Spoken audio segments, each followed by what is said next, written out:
नमस्कार बच्चों, क्या हाल चाल। बढ़िया। तो आज है लेक्चर नंबर 14 और इस लेक्चर नंबर 14 में हम लोग बहुत अच्छे से अब इसको थोड़ा कंप्लीट करेंगे। ठीक है, मैं इसका स्लाइड शो आपको शो कर देता हूँ थोड़ा सा, ताकि फ्रॉम बिगिनिंग हम लोग गाउस लॉ पढ़ेंगे इलेक्ट्रोस्टैटिक के अंदर, जो हम लोग का चल रहा है टॉपिक। ठीक है, होपफुली अब आपको गाउस लॉ समझ में आ रहा होगा, उसके सवाल भी आप लोग कर पा रहे होंगे। ठीक है ना। तो इसी के साथ अब आगे बढ़ते हैं थोड़ा सा। इसको हम लोग सॉल्व करते हैं आगे के एग्जांपल्स। कल मैंने आपको जो समझाया था वो ये था बेसिकली कि कैसे स्फेरिकल सिस्टम के सवाल करते हैं, स्फेयर के सवाल करते हैं गाउस लॉ को यूज करके, कैसे उसका इलेक्ट्रिक फील्ड निकालते हैं, कैसे क्या करते हैं वो सारा काम। आज मैंने आपसे कहा था कि आज मैं क्या करवाने वाला हूँ आप लोगों को। आज मैं आपको सिलेंड्रिकल सिस्टम पे क्वेश्चंस करवाने वाला हूँ। गाउस लॉ के माध्यम से सिलेंड्रिकल सिस्टम कैसे सॉल्व किया जाता है वो हम लोग को समझना है आज। तो लिखो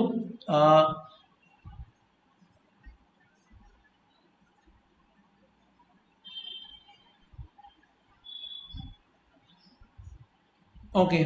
तो पहले मैं स्लाइड पे आता हूँ।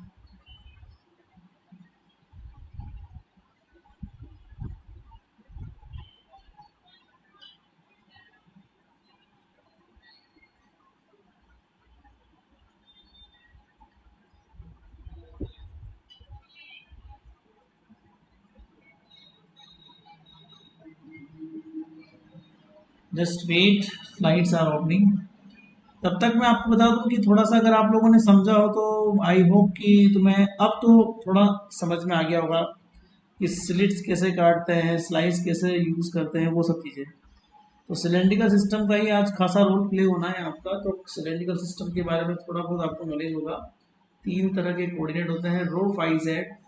रो मतलब रेडियस, अब रेडियस को आप रो बोलो या आर बोलो एक ही बात है। फाई मतलब एंगल, जो उसका एंगल होता है, जो 0 से लेकर 2 पाई होता है उसको एंगल बोलो या थीटा बोलो, एक ही बात है। और जेड मतलब उसकी हाइट या उसकी लेंथ।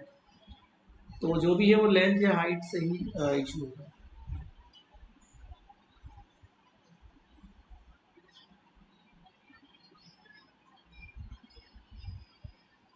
हाँ, तो देखो क्वेश्चन वही है, कल जैसा ही है।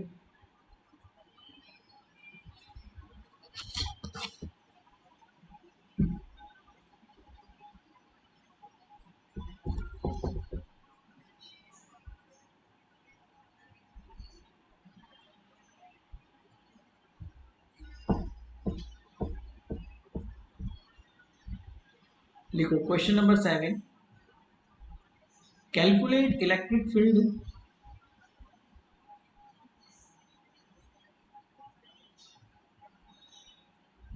Due to a charged cylinder due to a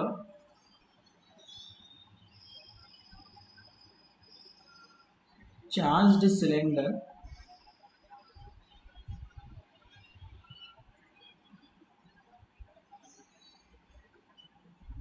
having charge density rho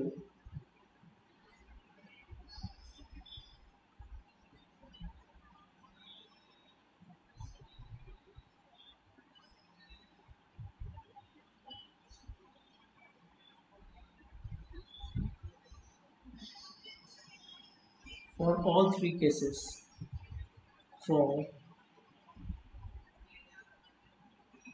वही जो कल लिखे थे, कोई नई बात नहीं इन 3 केसेस में। तो पहले मैं आपको समझाता हूँ सिलेंडर की रामायण, फिर अपन लोग सवाल करते हैं। तो सिलेंडर में क्या होता है बेटा, सिलेंडर सिस्टम एक ऐसा सिस्टम होता है जिसमें 3 तरह के कोऑर्डिनेट हमारे पास होते हैं। यहाँ पर हम लोग सिलेंडर सिस्टम की जब बात करेंगे तो यहाँ पर रो, फाई, जेड करके 3 होते हैं। रो मतलब उसकी रेडियस होती है। जैसे मान लीजिए मैं एक प्लेन यहाँ डिजाइन करता हूँ, इस प्लेन के अंदर ये डायरेक्शन जेड डायरेक्शन है, तो ये जो कोऑर्डिनेट है उसका, ये उसका जेड कोऑर्डिनेट मतलब जेड हाइट कहलाती है उसकी। रो मतलब उसकी रेडियस, तो यहाँ से लेकर यहाँ तक का जो होता है वो रो होता है। और फाई जो होता है ना, वो फाई होता है, ये प्रोजेक्शन जो होता है उससे ये वाला एंगल, ये फाई होता है। तो रो जो होता है वो सेंटर से रेडियस होती है, इसलिए इसकी जो डायमेंशन है वो 0 टू इन्फाइनाइट तक एक्सटेंड होती है। अब अगर मैं बीच में प्लेन देख लूँ तो वो इस तरह से दिखता है। फाई जो होता है वो 0 से लेकर 2 पाई तक घूमता है ताकि उसका पूरा सिस्टम घूम जाए और समझ में आ जाए आपको। और जेड तो ऑटोमेटिकली वही होता है कि माइनस इन्फाइनाइट से प्लस इन्फाइनाइट तक वो जाता है। तो प्यारे बच्चों, अब इसमें अगर हम पहला केस लेते हैं, मान लो कि इसमें क्या करना है आपको।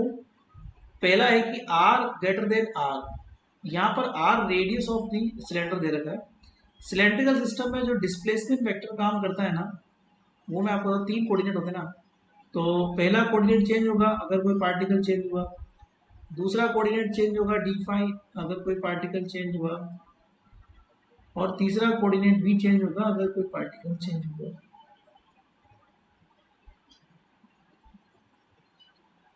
तो इस तरीके से मैं आपको ये ऑलरेडी समझा चुका हूँ पहले कि कैसे काम करता है। अगर मैं बात करूँ सिलेंड्रिकल सिस्टम में, तो सिलेंड्रिकल सिस्टम में सिलेंडर का जो वॉल्यूम होता है वो होता है pi are square L. As you all know that, अगर एल उसका लेंथ होता है, आर उसकी रेडियस है, तो सिलेंडर का वॉल्यूम इस तरह से होता है। हालांकि वो लिमिट्स से आपको समझ में आ जाएगा, आप उसकी चिंता मत करना। मैं अगर बात करूँ सिलेंड्रिकल सिस्टम की, तो ये अगर सिलेंडर है ओरिजिनल, इस ओरिजिनल सिलेंडर में अगर मैं देखूं कि यहाँ से लेके यहाँ तक की जो डिस्टेंस है वो क्या है, तो वो डिस्टेंस बेसिकली कैपिटल आर यहाँ पर काउंट होगी। समझ में आएगी बात। ये जो है वो सिलेंडर की लेंथ है, जो मैं आपको बार बार बोलना चाह रहा हूँ। समस्या ये है कि यहाँ से मैं एक स्मॉल आर रेडियस के ऊपर एक और वर्चुअल सिलेंड्रिकल सरफेस क्रिएट कर रहा हूँ। ये जो वर्चुअल है कि मुझे इस पी पॉइंट पे इलेक्ट्रिक फील्ड निकालना है, तो मैं इस पर एक गाउसियन सरफेस ड्रॉ करूंगा ऑटोमेटिकली। आपको ये बात तो खैर पता ही है। क्या बात पता है आपको बेटा कि गाउसियन सरफेस जो होती है ना, वो इस तरीके से काम कर जाती है। बहुत सिंपल सी बात है, बहुत सिंपल। तो यहाँ पर अगर मैं बोलूँ कि अब मैं गाउस का लॉ लगाने वाला हूँ कि बंद सरफेस में E dot d s is equal to q enclosed. अब यहाँ पे वॉल्यूम चार्ट ऐसे चलना पड़ेगा, वो पूरा भरा हुआ सिलेंडर है, तो Q is equal to rho d v upon epsilon. मैं रोकेप डायरेक्शन में अगर यहाँ पे सरफेस निकालना चाहूँ, तो मुझे रोकेप में चाहिए जो परपेंडिकुलर इलेक्ट्रिक फील्ड निकाले, तो rho D phi multiply with the D Z. इस रो को छोड़ दो, तो इन दोनों को आपको मल्टीप्लाई करना पड़ेगा, तो इस तरीके से आपका रोकेप में निकल जाएगा सरफेस। ऐसा मैं बेसिक नॉलेज से समझता हूँ। और वॉल्यूम में तो तीनों को मल्टीप्लाई करना पड़ता है, डी रो का भी करना पड़ेगा, रो डी फाई करना पड़ेगा, डी जेड करना पड़ेगा, तो ये वॉल्यूम का होता है। तो बेसिक जानकारी के हिसाब से इलेक्ट्रिक फील्ड रो केप में ही रहेगा, मतलब आर केप में रहेगा, तो बाहर आ जाएगा खैर आर डायरेक्शन में। और यहाँ पर जो सरफेस एरिया हम लोग लेने वाले हैं, उसमें आपका जो सरफेस है वो ये वाला होगा, जिसमें क्या हो जाएगा आर। अब ये जो आर है वो क्या लेना है वो समझना है। तो मैं आपको ऑलरेडी बोल चुका हूँ कि यहाँ पर जो सरफेस होता है वो गाउसियन सरफेस के लिए काम में आता है। गाउसियन सरफेस जो होता है उसमें स्मॉल आर काम में आएगा, और डी फाई तो खैर है ही सही, और डी जेड जो है वो है ही सही। मैं ये बात समझता हूँ कि यहाँ पर जो फाई है वो तो 0 से लेकर 2 पाई पूरा सिलेंडर कवर हो जाएगा, और जेड मतलब एल लेंथ का है, इसलिए 0 से लेकर एल तक ये पूरा कवर हो जाएगा। इज इक्वल टू रो, एक फिक्स क्वांटिटी है, कोई वेरिएबल नहीं है, बाहर निकाल लेंगे। डीवी का जो मसला है वो ये है कि डीवी में 3 चीजें वेरी करती है। रो, अरे रो कहाँ कर रहा हूँ, ये तो रेडियस है ना बेटा, तो रेडियस वेरी करेगी ना। तो सॉरी, तो यहाँ जो आर है हम लोग रेडियस, तो are D five D Z करके हम लोग आर वहां तक कवर होगा जहां तक पूरा का पूरा चार्ज है, तो 0 से लेके आर तक का चार्ज है। फाइव 0 से लेके 2 पाई तक का है, और जेड 0 से लेके एल तक का है अपॉन एप्सिलॉन नॉट, ऐसा है। तो अगर मैं ये बोलूं कि ई आर, इसको थोड़ा सोल्व करना पड़ेगा आपको, तो आर तो खैर बाहर आ जाएगा, उसमें कोई बड़ी बात नहीं। फाई का लफड़ा ये है कि 0 से लेकर 2 पाई डी फाई अलग तरीके से सोल्व होगा, और 0 से लेकर एल, तो ये आपने पढ़ा होगा फॉर्मूला, इसको तो खैर आप लोग सोल्व करेंगे तो 2 पाई आर एल आ जाएगा। और यहाँ पर तो रो अपॉन एप्सिलॉन नॉट चल ही रहा है, उसमें तो कोई प्रॉब्लम ही नहीं है। और ये पाई आर स्क्वायर एल ही बनेगा, आप उसकी चिंता मत करना, वो होता है ऐसा। 0 से लेके आर, आर डी आर, 0 से लेके 2 पाई डी फाई, और 0 से लेके एल डी जेड। तो खैर ई आर ये हो जाएगा तुम्हारे पास surface area 2 pi R L, check कर लेना तो आ जाएगा 2 पाई आर एल। और इसको सोल्व करोगे तो क्या आ जाएगा, पाई आर स्क्वायर एल। तो मैं आपको ऑलरेडी बोल चुका था कि देखो ये पाई आर स्क्वायर एल आएगा वॉल्यूम, ये मैंने आपको प्रूफ भी करके दिखा दिया कि पाई आर स्क्वायर एल यहाँ पर हमको दिख जाता है, तो इससे कट जाएगा। After solving this all you can say that the electric field at r distance which is in the r cube direction, that is rho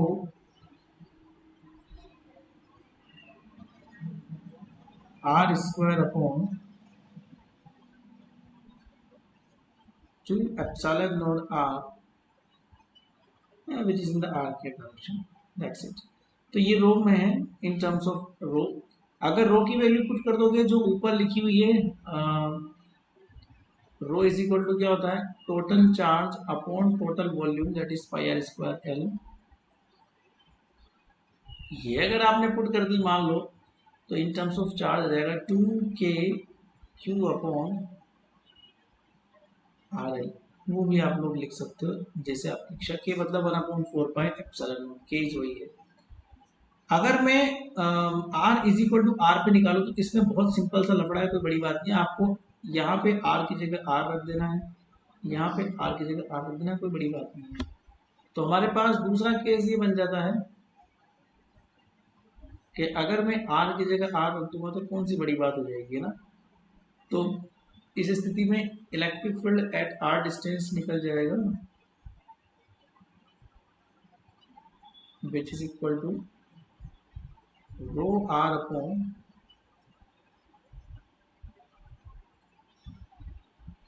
2 epsilon not in the r के डायरेक्शन। और अगर आपको इसको Q की form में लिखना है तो 2 के क्यू अपॉन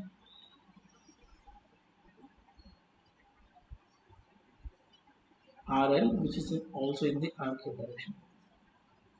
हाँ, अगर अंदर की बात है, मान लो अंदर की बात अगर तुमको लेनी है, तो अगर मैं आर लेस देन आर की अगर बात करूं मान लीजिए, तो अब तुम्हारे पास केवल इतना है कि भैया ये तुम्हारा सिलेंडर आर डिस्टेंस का है। अब आर के अंदर आर यहाँ पे अगर आपको निकालना है तो यहाँ पर एक गॉसियन सरफेस ड्रॉ करनी पड़ेगी। अब तुम्हारा जो चार्ज है ना वो केवल स्मॉल आर डिस्टेंस तक ही होगा, enclosed charge.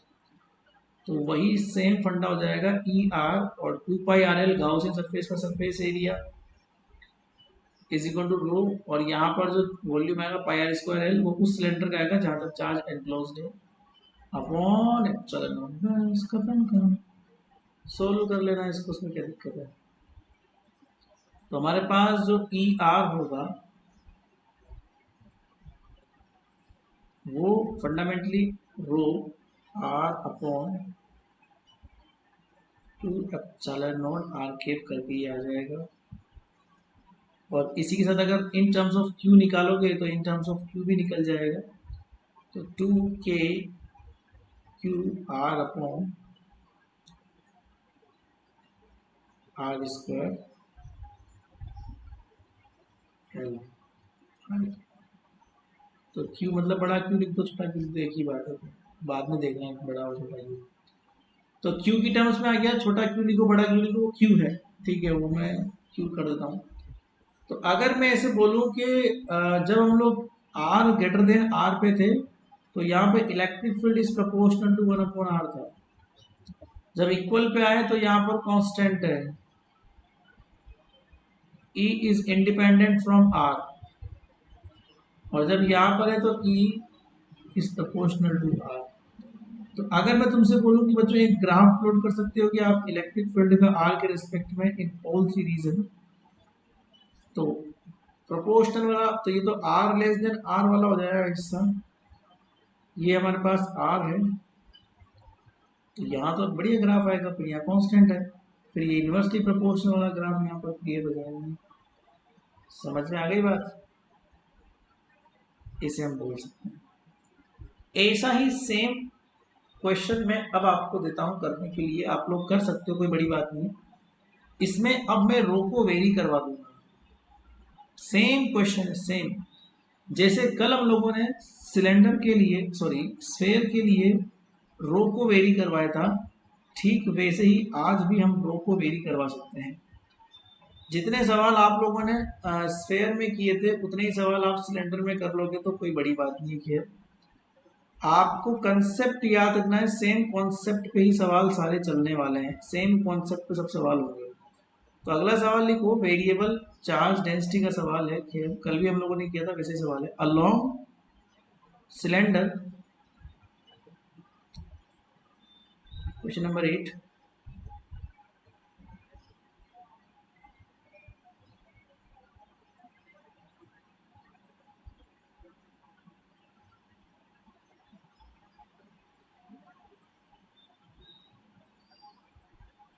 carries a charge density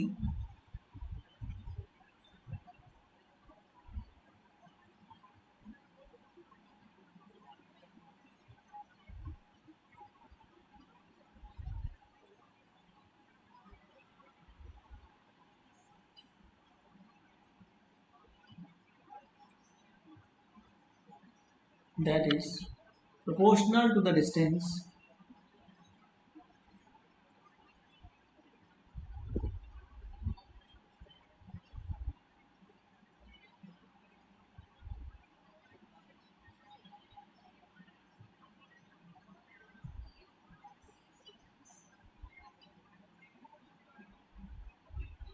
from the axis,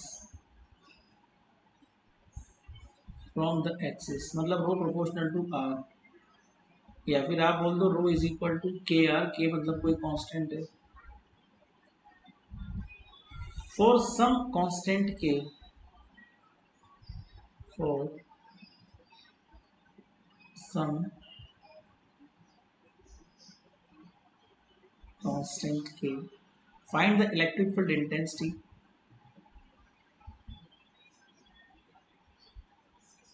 find the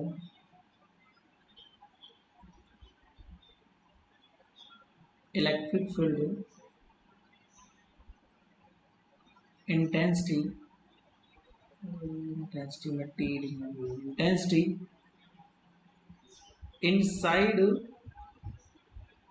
this cylinder। अच्छा इनसाइड ही पूछा है इसमें, ओनली इनसाइड निकालना है,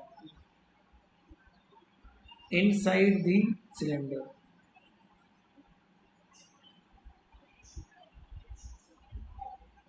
तो केवल वो इनसाइड पूछा तो इनसाइड ही निकालेंगे। सेम पिछला वाला क्वेश्चन है, वो कोई बड़ी बात नहीं है।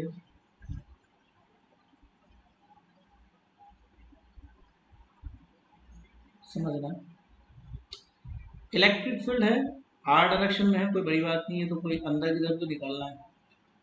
तो यहाँ तो खैर वो 2πRL आप लोग समझ गए कैसे आएगा, 2πRL में कोई बड़ी बात भी नहीं है यहाँ पे, सिंपली 2πRL जो कि मैंने आपको लास्ट टाइम सोल्व करवाया था। अब यार रो वेरी कर रहा है बेटा, तो रो को वेरी करवाना है, रो को बाहर निकालना, 0 से लेके आर लिमिट लगेगी, जितना चार्ज एनक्लोज्ड है, 5 की लिमिट में कोई लफड़ा नहीं है, और z की लिमिट में भी कोई लफड़ा नहीं है। तो रो कितना है हमारे पास, के आर, और बाकी वॉल्यूम कितना होता है, R D R D five और D Z upon epsilon naught. इसको सोल्व कर लो, तुम्हारा काम बन जाएगा, तुम्हारा आंसर आ जाएगा। So inside the electric field at are distance that is 2πRL, यहाँ पर k कांस्टेंट है, एप्सिलॉन कांस्टेंट है, 5 को सोल्व करा तो 2π आया, z को सोल्व करा तो l आया, ठीक है ना? Okay very good, okay okay. तो अब आर को सोल्व करें तो आर स्क्वायर है तो ये हो जाएगा आर स्क्वायर का हो जाएगा आर क्यूब अपॉन 3।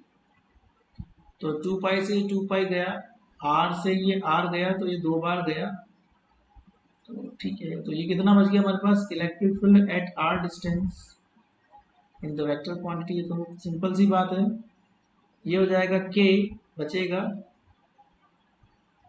और ये एल भी तो गया ना, तो अब तो केवल आर स्क्वायर ही बचा, नीचे की तरफ केवल 3 बचा और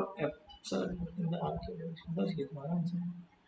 तो कितने आसान सवाल होते हैं, थोड़ा समझना पड़ता है तुमको। गाउस लॉ से सारे सवाल सॉल्व हो जाते हैं। गाउस तो बहुत बड़ा चीज होती है, बहुत बढ़िया चीज होती है गाउस लॉ। अब ऐसे ही मैं एक होलो सिलेंडर का सवाल आपसे करवा दूं, जैसे कल होलो स्फीयर का किया था ना, ठीक वैसे ही होलो सिलेंडर का भी सवाल कर सकते हैं। पर मैं सेम सेम से उस मेथड पे नहीं करना चाहता, आप लोग समझ गए होलो सिलेंडर का जैसे वैसे होगा जैसे होलो स्फीयर का हुआ था। ए से लेके बी तक की डिस्टेंस वहां तक वेरी करी थी, तो उसी के बीच में और बाहर वो सब था। मैं थोड़ा सवाल को घुमा रहा हूँ की बार, है वो होलो सिलेंडर ही, पर मैं इसको थोड़ा इंटरेस्टिंग सा बना सकता हूँ सवाल को, ठीक है, ताकि आपको अच्छा लगे सवाल। लिखो, अलोंग को axial cable, question number 1। Coaxial का मतलब जिनकी एक्सिस एक ही होती है ना, उसे कोएक्सियल बोलते हैं।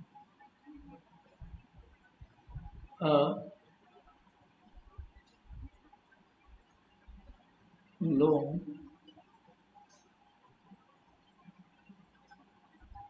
Coaxial cable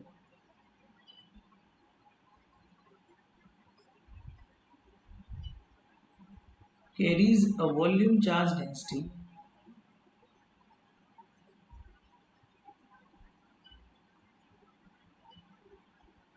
carries a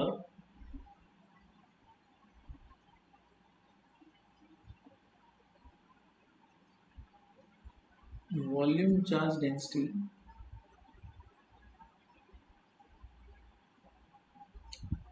on the inner cylinder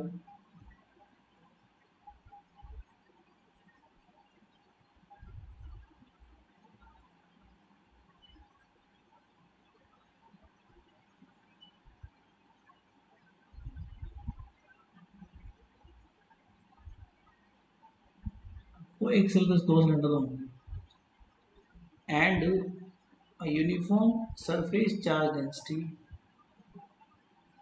and a uniform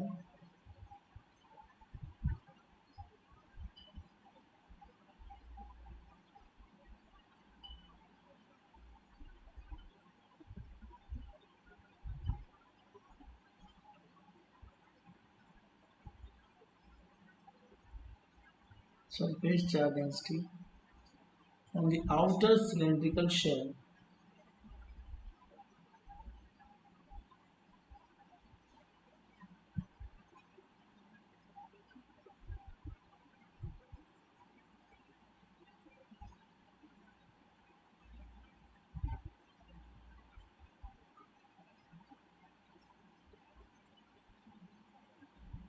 मतलब बी उसकी रेडियस दे रखी है आपको। these surfaces sorry हाँ, this surface charge density, this surface charge density मतलब जो आउटर सरफेस पर है, this surface, सवाल थोड़ा घूम गया है ना, थोड़ा ध्यान से करना है इस सवाल को। this surface charge density is negative। अरे वाह, अंदर तो वॉल्यूम चार्ज है, बाहर सरफेस चार्ज है, but interesting question. And is of just a right magnitude and is of just the right magnitude, मतलब जितनी मात्रा में अंदर वॉल्यूम चार्जेस भरे हुए हैं उतनी ही मात्रा में आउटर सरफेस के ऊपर सरफेस चार्जेस भरे हुए हैं। राइट मैग्नीट्यूड बोला उसने, that the cable is whole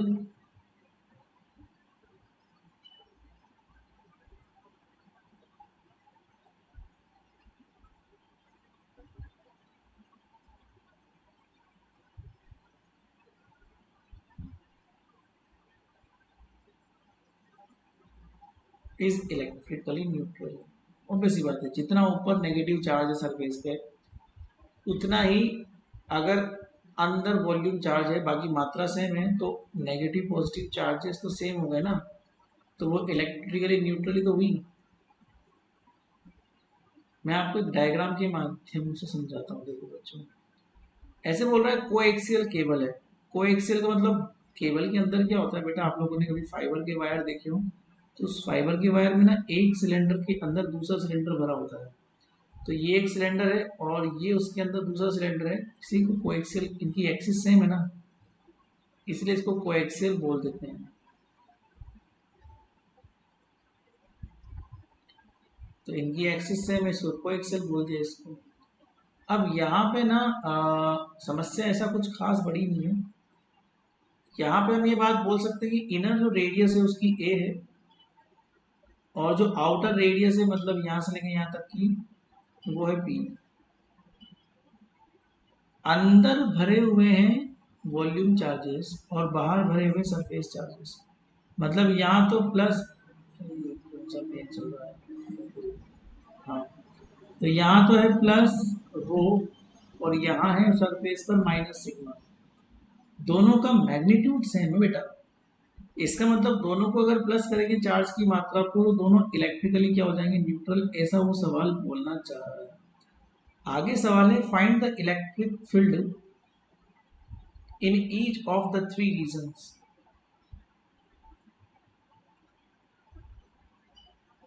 find the electric field in each of the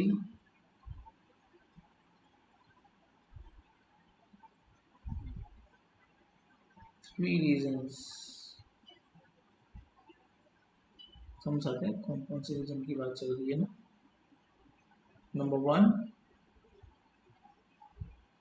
इसने एक डिस्टेंस एस दे रखी है जो ए से छोटी है। इनसाइड द सिलेंडर की बात कर रहा है ये, inside the,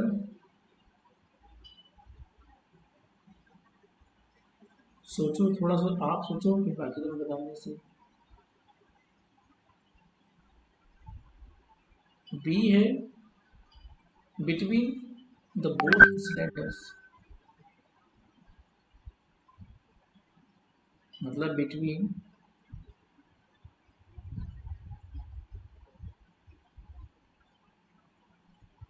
both the cylinders and C है आउटसाइड द केबल, मतलब पूरी केबल के बाहर।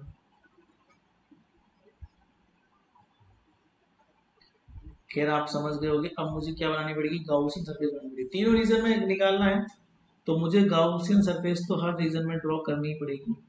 अंदर भी चार्जेस हैं, समझते हो आप लोग। खैर मैं आपको समझा दूंगा, कोई बड़ी बात नहीं। देखो केस नंबर ए की जब मैं बात करता हूँ तो इसमें एस लेस देन ए की बात कर रहे हैं हम लोग। तो ये एक सिलेंडर है, ये आउटर सिलेंडर है,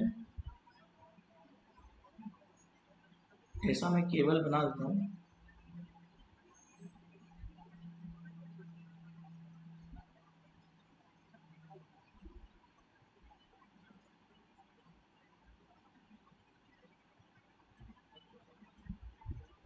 ठीक है ना।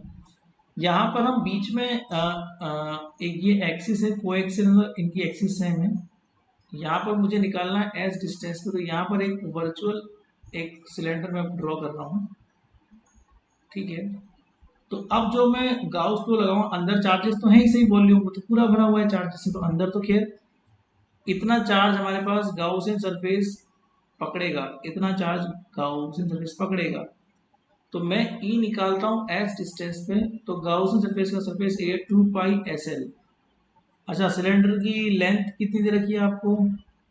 ओके, ये तो लॉन्ग कोएक्सियल बोल रहा है ना। अच्छा ठीक है, लॉन्ग बोल रहा है तो फिर तो एल लेंथ हम लोग लिख लेते हैं खैर फिलहाल तो।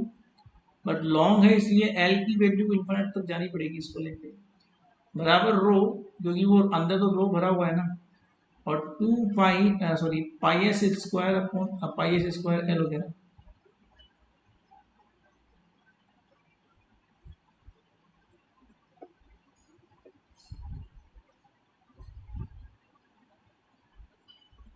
तो पाई एस स्क्वायर एल मैं यहाँ पे लिख दूंगा अपॉन एप्सिलॉन नॉट। अच्छा रो तो वेरिएबल नहीं है, ठीक है, रो फिक्स है।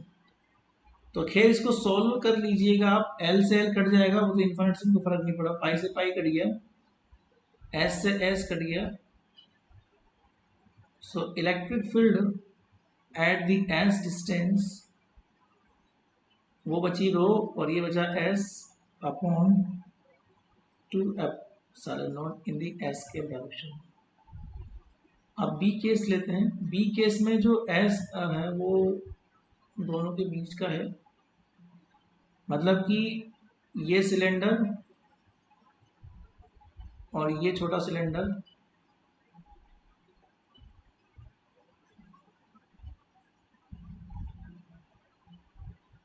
यहाँ पर कहीं पे गाउसियन सरफेस ड्रॉ करनी पड़ेगी यार। खैर वो तो कर देंगे, उसमें कोई बड़ी, ये क्या हो रहा है, डिजाइन तो जोरदार बन गई है तो अपने दोबारा क्रिएट करनी पड़ेगी डिजाइन को। ठीक है तो देखो दोबारा बनाते हैं इसको।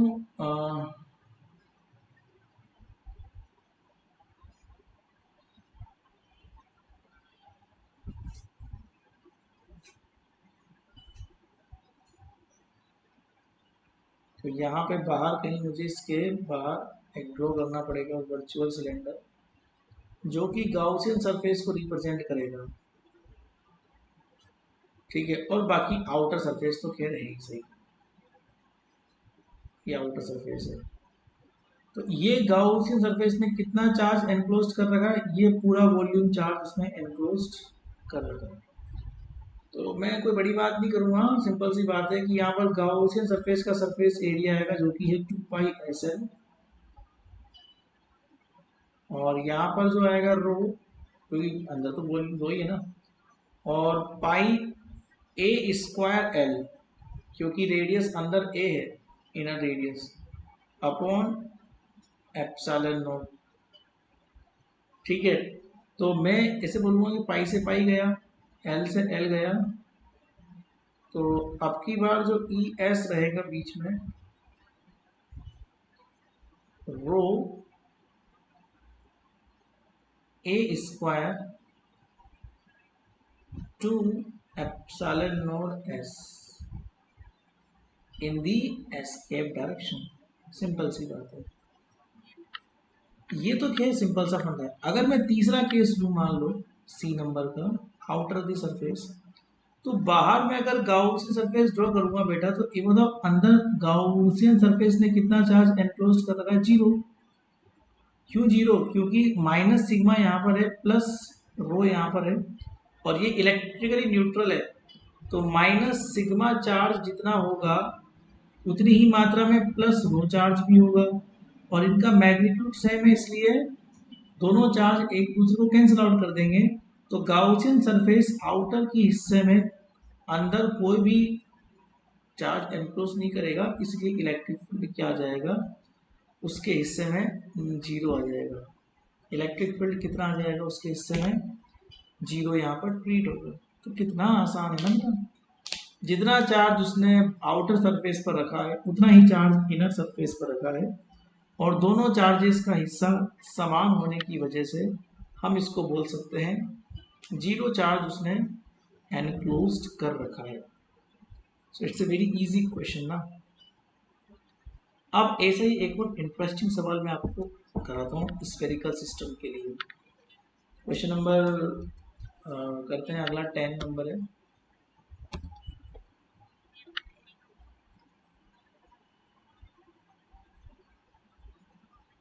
लिखो, two spheres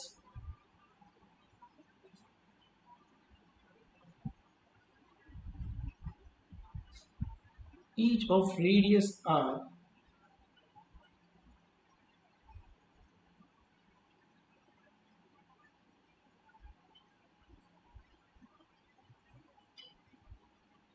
and carrying uniform volume charge density rho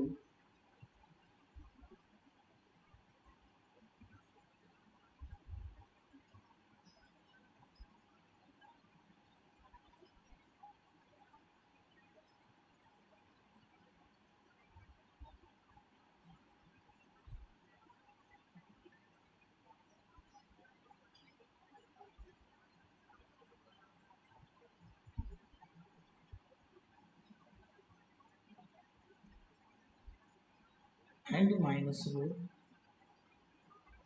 respectively.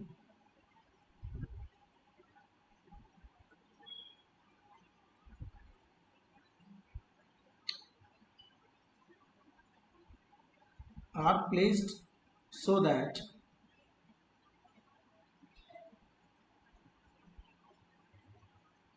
are placed so that they partially overlap.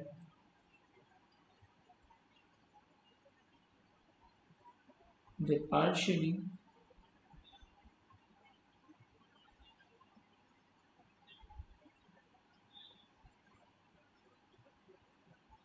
overlap.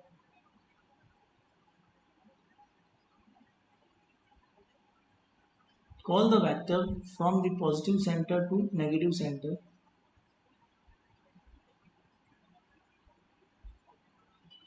Call the vector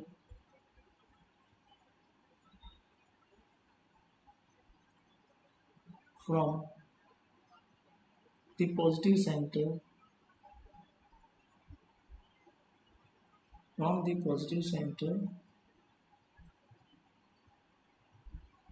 to negative center d vector. आपने d vector बोला उसको, capital D small d. Shows that the field in the region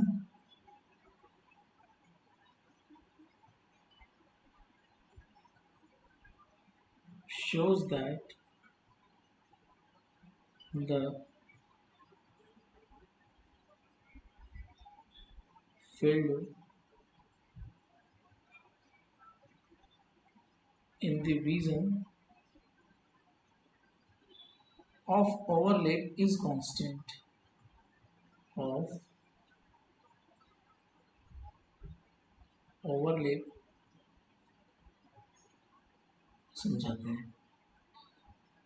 देखो picture ऐसी है इसकी कि दो हमारे पास स्फेयर है, दोनों की रेडियस सेम है और दोनों कहीं ना कहीं जाके ऐसे ओवरलैप कर रहे हैं. अब आपसे बोला है कि इस ओवरलैप रीजन में, मतलब इस ओवरलैप रीजन में कहीं ना कहीं यहाँ पर आपको इलेक्ट्रिक फील्ड कॉन्स्टेंटली देखना है. इसमें क्या है, दोनों में ना पॉजिटिव और नेगेटिव चार्ज डेंसिटीज का लफड़ा है. जैसे मान लो एक के पास पॉजिटिव चार्ज डेंसिटी है तो दूसरे के पास नेगेटिव चार्ज डेंसिटी है, ऐसा कुछ वो बोल रहा है. दोनों की रेडियस सेम है, कैपिटल आर, कोई बड़ी बात नहीं है. अब इसके बीच में मैं कोई पॉइंट लेता हूँ, I don't know where, but कहीं भी मैं एक पॉइंट लेता हूँ, वहाँ पे इलेक्ट्रिक फील्ड की मुझे गणना करनी है और वो इलेक्ट्रिक फील्ड कांस्टेंट आना चाहिए. पॉजिटिव चार्ज सेंटर से नेगेटिव चार्ज सेंटर की जो दूरी है, दोबारा बोलना क्या बोला, पॉजिटिव चार्ज सेंटर से नेगेटिव चार्ज सेंटर की जो दूरी है, जो वेक्टर है, उसे हमने क्या कॉल किया है, क्या कहा है, कैपिटल स्मॉल डी. तो ये पॉजिटिव चार्ज सेंटर है, यहाँ से नेगेटिव चार्ज सेंटर जो दूरी जा रही है, तो वो वेक्टर का ज्ञान बहुत जरूरी है. इसलिए डी वेक्टर यहाँ से यहाँ होगा जैसा उसने बोला है, पॉजिटिव से नेगेटिव. मैं दोनों स्फेयर की वजह से, देखो दोनों के ऊपर यूनिफॉर्मली चार्ज स्प्रेड है तो इनका जो सेंटर है चार्जेस का वो भी सेंटर में होगा. तो सेंटर में एक पॉजिटिव हमारे पास चार्ज मान लेता हूं मैं पूरा, यहाँ पर नेगेटिव चार्ज सेंटर ये है. इसकी वजह से मैं बीच में किसी पॉइंट पे जो कि सेंटर से r1 डिस्टेंस पर रखा हुआ है वहां इलेक्ट्रिक फील्ड निकालना चाहता हूँ. ऐसे ही यहाँ से भी मैं इस डिस्टेंस पे r2 वेक्टर का इलेक्ट्रिक फील्ड निकालना चाहता हूँ, मैं ऐसा समझता हूँ. तो बच्चों एक बार बताओ, कॉन्टिन्यूस चार्ज डिस्ट्रीब्यूशन की वजह से electric field inside the sphere क्या होता है. क्या बोल रहा हूं मैं, electric field inside the sphere, बताओ क्या होता है. किसी भी एक स्फीयर की वजह से, मुझे स्फीयर के अंदर r डिस्टेंस पर, मैं आपको दिखाता हूँ. कल मैंने लिखवाया था, मैं कल की स्लाइड ओपन करता हूँ ताकि आपको दिख पाए. अगर रो कांस्टेंट है तो कांस्टेंट रो की वजह से किसी भी सिलेंड्रिकल सिस्टम में अंदर की तरफ इलेक्ट्रिक फील्ड का वैल्यू क्या होता है. ऐसा वेरिएबल है क्या, मैं आपको उस एग्जांपल पे लेके जाता हूँ जहाँ पर हमने रो को कांस्टेंट रखा था और अंदर की तरफ इलेक्ट्रिक, ये रहा, मिल गया, ये वही एग्जांपल है। तो यहाँ ये देखो, ये वो इलेक्ट्रिक फील्ड है, ये अंदर वाला केस था, आर लेस देन आर वाला केस था। यहाँ पर अंदर रो यूनिफॉर्मली डिस्ट्रीब्यूटेड, तो किसी भी पॉइंट आर पर ये इलेक्ट्रिक फील्ड होता है रो आर अपॉन 3 एप्सिलॉन नॉट। तो ये पॉइंट भी तो अंदर की तरफ ही है, जो बीच में मैंने पॉइंट बनाया है वर्चुअल, वो भी तो दोनों स्फीयर के अंदर वाला पॉइंट है। तो हम जानते हैं इनसाइड द स्फीयर अगर r1 डिस्टेंस पे निकालना है तो मेरा इलेक्ट्रिक फील्ड हो जाएगा E1 is equal to rho r1 vector, तो वो वेक्टर वेक्टोरियल डायरेक्शन में तो होता है, रेडियल डायरेक्शन में, अपॉन 3 एप्सिलॉन नॉट, या फिर इसको ऐसे लिख सकते हो आप, rho r1 upon 3 epsilon not r1 cap. ऐसे ही नेगेटिव की वजह से अगर मैं निकालूं तो E2 निकल जाएगा, बट यहाँ पर चार्ज डेंसिटी नेगेटिव है दूसरे स्फीयर में, तो माइनस का ही है, और R2 हो जाएगा, इसका डायरेक्शन में निकालना है, तो ये हो जाएगा R2 कैप। अब अगर रिजल्टेंट इलेक्ट्रिक फील्ड की बात करना है तो मैं जानता हूँ कि ये P पॉइंट में इसको नाम दे रहा हूँ, तो resultant electric field at P point, resultant electric field at P point is equal to, superimpose कर देंगे, हम लोग जानते हैं कि सुपर इम्पोज होता है इलेक्ट्रिक फील्ड रिजल्टेंट निकालने के लिए, तो रो अपॉन 3 एप्सिलॉन नॉट। अब R1 और R2 डिस्टेंस बेटा सेम है, केवल डायरेक्शन अलग अलग है, तो अगर मैग्नीट्यूड वाइज देखा जाए तो R1 और R2 जो है ना वो एक सेम डिस्टेंस है, मैं कुछ भी मान लेता हूँ उसको, जो भी आपको चाहिए, वट एवर यू वांट। नहीं चाहिए तो कोई बात नहीं बेटा, उसमें कोई बड़ी बात नहीं है, आप normally R1 vector minus rho और ये R2 वेक्टर भी लिख सकते हो, कोई फर्क नहीं पड़ेगा उससे। ठीक है, तो हमारे पास जो फंडा है वो ये हो जाएगा, रो अपॉन 3 एप्सिलॉन नॉट, तो फिर आपका है, जरूरी नहीं ना R1 R2 सेम है, बट ठीक है। तो ये हो जाएगा R1 vector minus R2 vector. अब एक ट्राइंगल टाइप पर हमारे पास बन रहा है जिसमें D यहाँ जा रही है, R1 यहाँ जा रही है, R2 यहाँ जा रही है, तो ट्राइंगल के रूल ये बात बोलते हैं कि दो वेक्टर अगर सेम सेम जा रहे हैं, एक उनके ऑपोजिट जा रहा है, मतलब D और R2 एक साथ जा रहे हैं और R1 उनके ऑपोजिटली जा रहा है, तो ये रूल काम कर जाएगा, तो D is equal to R1 minus R2 जाएगा। तो बेटा ये तो सिद्ध कर दिया कि D तो कांस्टेंट है, दोनों इस पे चले जाएंगे। पॉइंट्स अलग अलग हो सकते हैं, R की वैल्यू अलग अलग होती है, यहाँ हो सकता है पॉइंट, यहाँ हो सकता है, यहाँ हो सकता है पॉइंट, कहीं भी हो सकता है, उससे कोई फर्क नहीं पड़ता। तो R1 R2 अलग अलग हो सकते हैं, बट D तो सेम है, D तो कांस्टेंट डिस्टेंस है, तो इसीलिए D के लिए हम ये बात बोल सकते हैं कि D तो सेम रहेगा, और ये तुम्हारा क्या हो जाएगा आंसर, बीच में इलेक्ट्रिक फील्ड इस तरीके से काम कर जाएगा। है ना इंटरेस्टिंग क्वेश्चन। तो इस तरीके से ये सवाल आपको दिखने में भले ही बहुत अजीब सा लग रहा हो, बट इसका सॉल्यूशन बड़ा आसान है। बीच में कोई पॉइंट बनाना है और उस पॉइंट के हम लोग को देखना है कि यार वो पॉइंट पहले स्फीयर के भी अंदर वाला पॉइंट है, दूसरे स्फीयर का भी अंदर वाला पॉइंट है, और हम जानते हैं अंदर किसी भी पॉइंट पे r डिस्टेंस पे इलेक्ट्रिक फील्ड की value rho r upon 3 epsilon not होती है, अगर वो चार्ज डेंसिटी रो यूनिफॉर्म है तो। यहाँ तो यूनिफॉर्म है, कल अपन ने सोल्व कर ही लिया, यूनिफॉर्म चार्ज डेंसिटी की वजह से स्फीयर के अंदर इलेक्ट्रिक फील्ड की वैल्यू कितनी होती है। समझ में आ गई बात। तो ये सवाल हुए, अब इसके और कुछ सवाल बच रहे हैं थोड़े, तो कल का लेक्चर और लास्ट लेक्चर होगा इस गाउस लॉ का, तो कल गाउस लॉ में खत्म कर दूंगा आपका, गाउस लॉ के जितने बचे हुए क्वेश्चन है वो हम कल कंप्लीट कर लेंगे। आपसे एक निवेदन है कि ये सवाल करते रहिए, एक बार करिए, दो बार करिए, तीन बार करिए, बार बार करिए, ये सवाल बड़े अच्छे हैं बेटा, इनमें बहुत अच्छे अच्छे कॉन्सेप्ट मैं आपको बता रहा हूँ, बस ये कॉन्सेप्ट को थोड़ा ध्यान रखिएगा, और जो बाद में आप असाइनमेंट दूँ या फिर जो भी कुछ सवाल आपको मन से करने को दूँ, तो वो सवाल मन से भी करिएगा, ठीक है। थैंक यू, इनको दोबारा देख लेंगे, बाय।